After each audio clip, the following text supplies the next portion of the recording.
Më shumë se 50% e plazheve në Bregdetin shqiptar janë publike, kështu u shpreh ministre Mirela Kumbaro gjatë një inspektimi në Bashkinë e Himarës.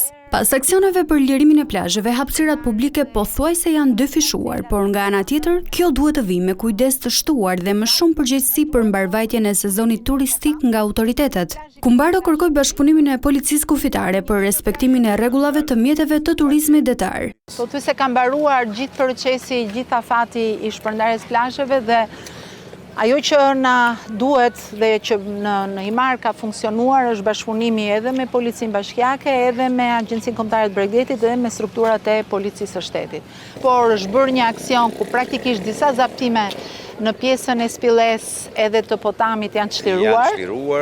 Ndërkohë janë të vendosura të gjitha bovat të cilat janë shumë të rëndësishme për parametrat e sigurisë, sidomos në Bregdetin jon ku thellësia është e tillë që praktikisht edhe kufiri deri ku lejohet për të notuar është më i afërt. Të gjithë administratorët e plazheve private duhet të respektojnë distancën 2.5 deri në 3 metra buzdetit si hapësirë publike.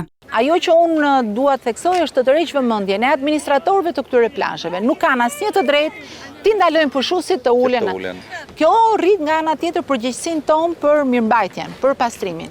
Kështu që dyfishimi i forcave 24 orë midis Agjencisë Kombëtare të Bregdetit dhe Bashkisë për të siguruar 24 orë sistem të evadimit të mbetjeve është sfidë më madhe se plazhi publik përgjegjësia është e gjitha jona për ta mirëmbajtur.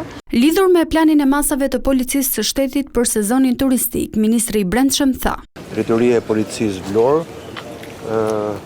është shtuar me 95 forca policie vetëm për këtë sezon, të cilët në krahasim me sezonet e tjera do të jenë të caktuar në detyrë për gjatë gjithë 4 mujorit në drejtorinë e policisë qarkut Vlorë. Ata do të shpërndahen sipas nevojave dhe do të kemi në çdo vit bregdetare 2 punonjës policie të patrullës të shoqëruar me një agent policisë. Këto do të bëjnë të mundur monitorimin e çdo plazhi dhe ardhin në ndihmë të çdo qytetari. Kryetari i Bashkisë Vangel Tavo nga ana tjetër u shpreh se janë marrë të gjitha masat dhe është komunikuar me bizneset për lirimin e hapësirave si dhe menaxhimin e mbetjeve.